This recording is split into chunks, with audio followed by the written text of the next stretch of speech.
Jetzt fangen wir an mit unserer Fernsehsendung Unsere Familien über unsere deutsche-brasilianische Kultur und Geschichte und auch über diese Verbindung zwischen Deutschland und Brasilien. Começa neste momento mais um programa Unsere Familien, aqui na Vale TV, sobre essas relações culturais, teuto-gaúchas, teuto-brasileiras, entre nós aqui, descendentes de alemães, e as pessoas que fazem muito na sua área de atuação pela região, pelos seus municípios, pelo nosso estado. Temos a alegria de ter aqui conosco hoje o professor Hermedo Wagner, da cidade de Ivoti, que tem um extenso currículo como professor, educador por quase 44 anos, como membro também da Sociedade Ivotiense de Estudos Humanísticos, como ex-vereador, ex-secretário de Educação, como escritor, pesquisador. Alegria que é tê-lo conosco hoje, professor Hermedo. Igualmente. Saúdo a todos, estou com satisfação à disposição. Obrigado, professor. A gente conhece, mas aqui para os nossos telespectadores de outros municípios, até de outros estados que acompanham o Unsere Familien, eu gostaria que o senhor contasse um pouquinho sobre o início da sua trajetória, né? Sobre a sua relação também com a educação e com o município de Ivoti. Muito bem. Eu não sou nascido em Ivoti. A minha terra natal é município hoje Sinimbu, na época pertencia a Santa Cruz do Sul. Mas eu cedo saí da minha terra natal, vim para São Leopoldo para me formar professor num seminário livre de formação de professores. Eu tinha 13 anos.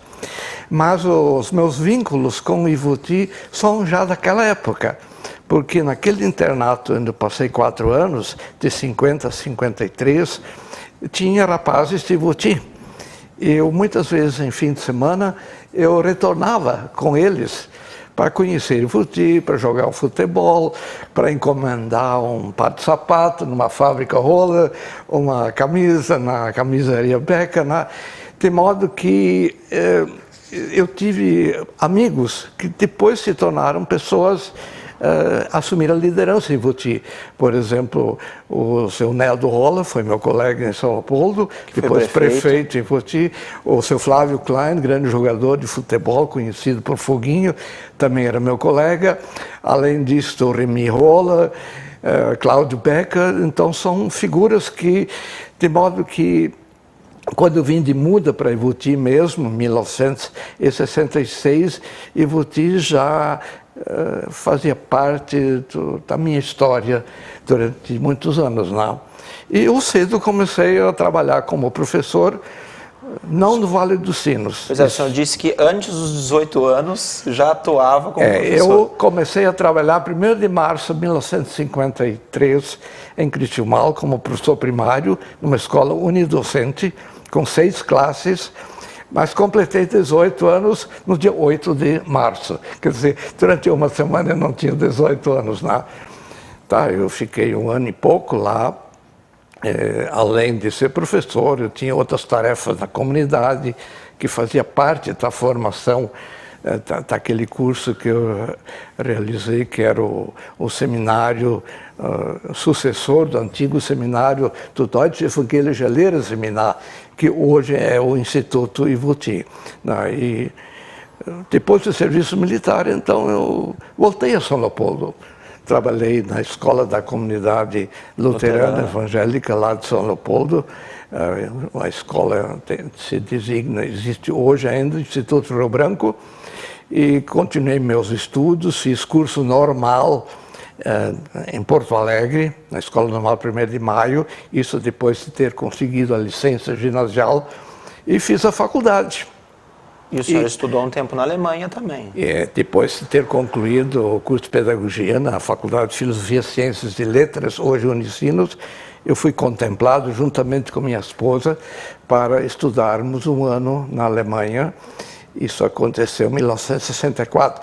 Inclusive, quando houve aquela revolução, aquele golpe que alguns falam de 64, eu estava na Alemanha. Eu acompanhei as notícias de lá. Voltei um ano depois, ainda trabalhei em São Leopoldo, para finalmente, em 1966, vir de muda com a transferência da escola lá de São Leopoldo para Ivoti. Então... E o senhor, então, também se tornou professor no Instituto de Educação de Ivoti e foi vice-diretor também? Sim. Esteve à frente da instituição? Exatamente. Eu fui, além de professor, fiz concurso no Estado. Durante um certo tempo eu exerci a função de professor fiscal por parte da Secretaria de Educação do Estado, junto à escola, e mais tarde eu já era professor também, assumi durante vários anos como vice-diretor no tempo que o professor Naumann e depois o professor Pilmiro Maina estavam na direção do Instituto. Não? E nesse período, então, o senhor também foi secretário de Educação da cidade de Ivoti. Aconteceu o seguinte, Ivoti se emancipou em 64. Em 68 tinha eleição. Um grupo de alunos meus me convidaram. Professor, não quer concorrer à vereança? E para lá e para cá acabei aceitando o convite e fui eleito vereador. Só que o prefeito não estava satisfeito, o prefeito Egon Schneck não estava satisfeito com a pessoa responsável pela coordenação das escolas municipais. Ele me convidou se eu pudesse assumir essa tarefa. Só que tinha uma questão, para eu poder ter esse cargo de confiança do executivo, eu tinha que renunciar à vereança, porque na época era o regime excepcional, né? Então eu renunciei. Em 1970 eu assumi então o Departamento de Educação e Cultura e Assistência Social da Prefeitura de Ivoti. Né? E foi um trabalho interessante. O município na época era um município pequeno, comparado com hoje, cresceu, mas tivemos oportunidade de assim dinamizar a metodologia de trabalho dos professores. E também, professor Armedo, eu creio que a possibilidade, nos primeiros anos do município, de ajudar a quase que implantar o sistema de educação, escolas, né, na área geográfica do município. Inclusive, na época a prefeitura tinha poucos recursos para fazer visitas às escolas. A prefeitura não dispunha de nenhum veículo, então a gente usava o Fusquinha mesmo, que conhecia todos os recantos do município. Verdade. Então, foi um trabalho assim que veio a reforma do ensino. A Secretaria de Educação, a segunda TE, me convocou para fazer a atualização dos professores do município na nova lei, na 5692, né? E com isso, então, se implantou também uma escola de área, que hoje é a Escola Matias Schitz, porque, na verdade, o Estado dispunha em Ivoti de uma escola pública, mas ela era um curso normal, formação de professores do nível ginasial. A escola era de nível ginasial. E, então, tive a oportunidade de colaborar na criação da Escola Matias Schitz. Que é uma escola importante do município de Ivoti. Que hoje é a única escola estadual no município de Ivoti que apenas tem o ensino médio, porque todo o ensino fundamental foi absorvido pelas escolas municipais. Inclusive a última escola estadual que passou para a administração da prefeitura é a escola que fica logo na entrada de Ivoti, ali de frente ao supermercado Kern, que é a escola, como é que é o nome? 19 de outubro, né? Escola 19 de outubro, né? Além do senhor ser um pioneiro aí na área da educação e as atividades todas que o senhor exerceu, o senhor mesmo destacou que em 77 a professora, a doutora Dalila Sperb, lhe convidou para vir aqui para a Fevale. Aconteceu que a escola em Ivoti houve um período que organizou curso de férias para professores leigos que trabalhavam no interior do estado, inclusive no sul de Santa Catarina. E a direção da escola me confiou a tarefa de coordenar esse curso.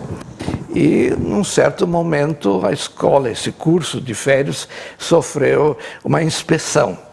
E uma das pessoas que compunha o grupo de inspetores fora a doutora Dalila Sperb, que na época já era coordenadora, diretora da faculdade. Reconhecida pelo trabalho. Daqui. E ela chegou a conhecer meu trabalho e quando a Fevale estava necessitando de um professor que tivesse experiência de alfabetizador desde o primeiro ano até o fim do segundo nível, segundo grau, eu fui convidado para assumir na Fevale uma cadeira de metodologia do ensino primeiro e segundo grau. Isso foi em 1977. E atuei na Fevale, na Faculdade de Educação, então, coordenando esses trabalhos até 1997, que foi o meu ano que me aposentei no magistério. Naturalmente, professor Hermedo e as pessoas que nos acompanham, dando uma grande contribuição para o ensino aí em Ivoti, depois Novo Hamburgo e para a região. Caro professor, também uma outra questão que a gente tem que destacar aqui é do seu envolvimento, da sua pesquisa, do seu trabalho pela história de Ivoti, a abordagem em algumas histórias específicas. Que o senhor também pudesse nos destacar sobre esse trabalho. Pois não. Eu sabia que, como aposentado, eu não podia ficar de braços cruzados, porque eu já fazia parte da Associação de Aposentados em Ivoti, fui fundador da associação, o primeiro presidente. Eu sempre dizia, o aposentado não pode parar de pedalar, porque se ele para de pedalar, a bicicleta cai. Então eu me envolvi numa série de tarefas, não só em Ivoti, inclusive na região. Por exemplo, eu durante vários anos fui da diretoria da Rádio União, aqui em Novo Hamburgo. Eu tive uma função na Amencar, fazia parte da banca dos examinadores, os futuros pastores formados pela EST de São Leopoldo, Faculdade de Teologia, e comecei, nas minhas horas livres, a escrever minhas memórias. Quando um dia eu tive contato com um professor aposentado da Universidade de Santa Maria, professor Kreutz, Amadeu Kreutz, que foi entusiasta para iniciar a pesquisa da história da região de Ivoti. Eu então me integrei nesse grupo e participei durante, eu acho que foram mais ou menos uns 12, quase 15 anos, colaborei em várias pesquisas e tenho textos publicados. No primeiro livro, Ivoti Bom Jardim, no palco da história. O segundo livro e o último, que já está à disposição dos leitores. Ali que o senhor descreveu sobre a Ponte do Imperador.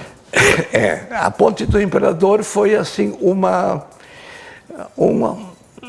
um interesse muito grande, porque um dia cheguei na Ponte do Imperador e vi uma placa, inaugurada em 1855. Pensei assim, como será? Tão cedo já.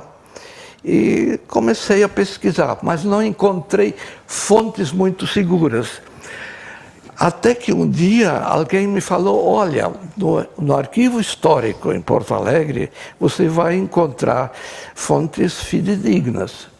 E foi um achado. Então lá estão em papel almaço, manuscrito, os projetos da construção da ponte. e descobri coisas interessantes. Até que um dia me cai nas mãos uma carta lá no arquivo, escrita em dezembro de 1857, por um cidadão que morava no Teufelsloch, ali hoje onde Núcleo de Casas em Chandel.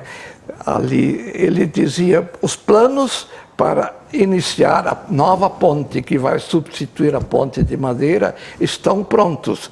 O próximo passo é iniciar as obras. E a carta era de 27 de dezembro de 1857. 1850. Digo, mas como? Como é que tem uma placa ali que... Dizendo 55. Aí eu fui aprofundando. Aí eu vi que tinha muita lenda, história bonita. Por exemplo, também estava divulgada a ideia que o Império Brasileiro teria fornecido 13 contos de réis para construir a ponte e que a administração foi tão bem feita que sobrou dinheiro que devolveram. Quando lá nas minhas pesquisas, em Porto Alegre, eu constatei que isso não era bem assim. De fato, tinha vindo 13 contos de réis, mas depois de um certo período, de 2, 3 anos, o dinheiro tinha acabado e não estava pronta a ponte. E ficou parado sem continuar a obra durante 2 anos, até que a população da região, até a Picada Café, Picada Schneider, Moura do Pedro, todos esses que dependiam dessa ponte, começaram a fazer um movimento e fizeram abaixo-assinado com doações em prestações. E lá no arquivo histórico estão as listas dos doadores com as quantias. E reuniram mais 10 contos de réis. E aí a construção da ponte continuou. Mas quando estava... Mas aí sobrou depois, ainda não?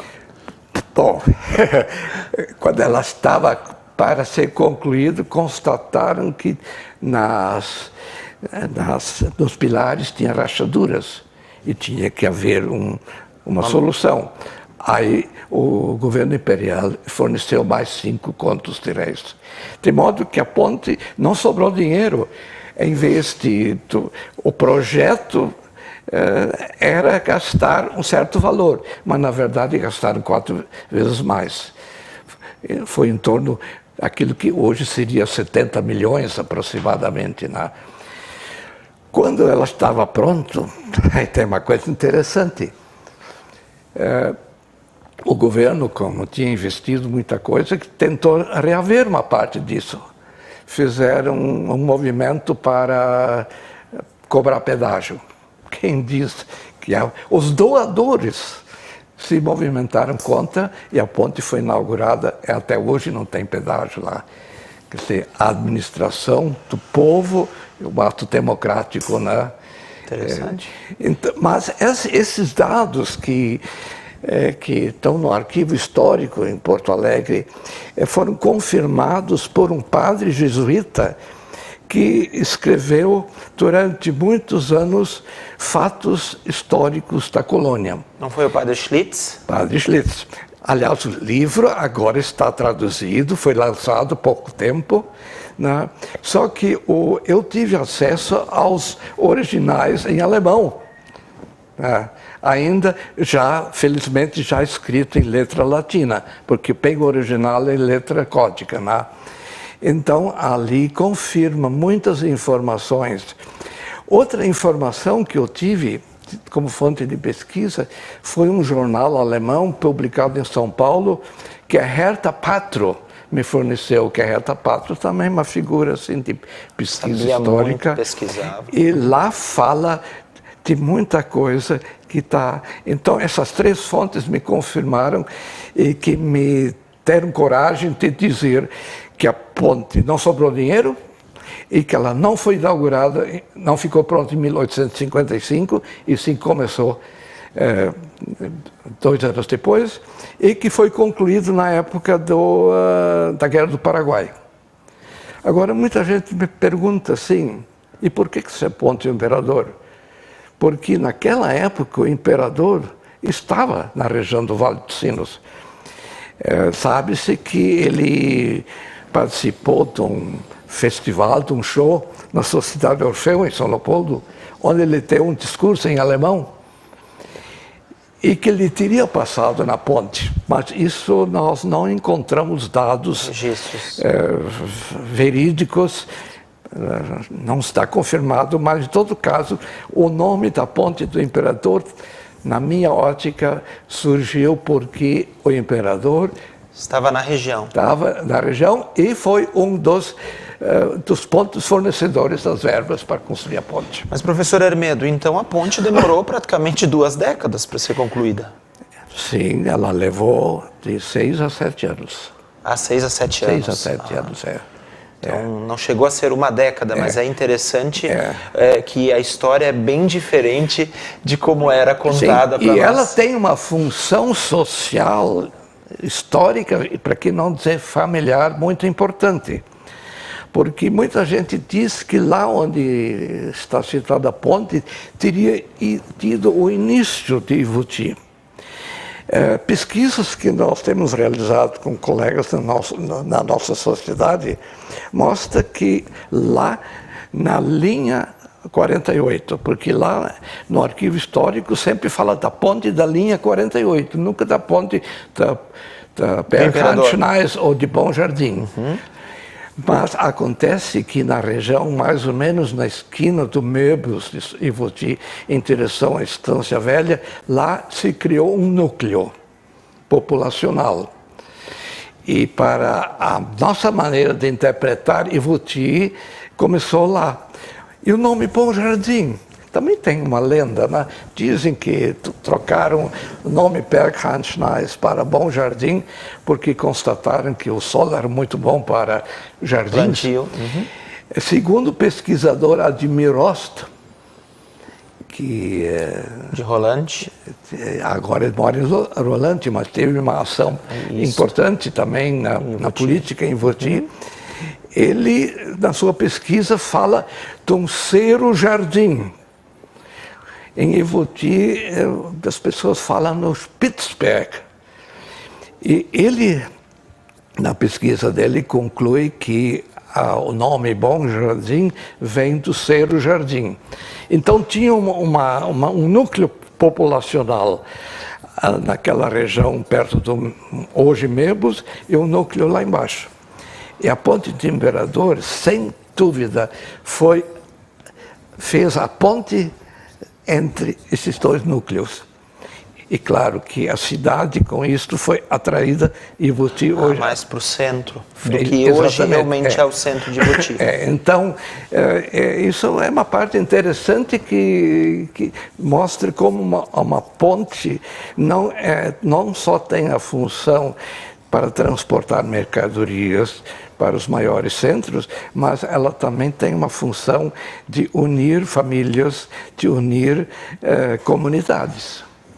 E quanto ajudou no desenvolvimento. Ali, exatamente. Né? Professor, se o senhor puder também nos contar um pouco a história da Sociedade Atiradores de Ivoti. Sim, a Sociedade de Atiradores em Ivoti é interessante porque tem a ver com família. Que essas famílias que vieram de longe, da Alemanha, da Europa, elas tinham grande necessidade aqui de confraternizarem, de se unirem, né, de festejarem, né, e para isso fundaram sociedades, clubes. E uma dessas sociedades, além de outras, foi a Sociedade de Atiradores, que tinha uma série de outras funções.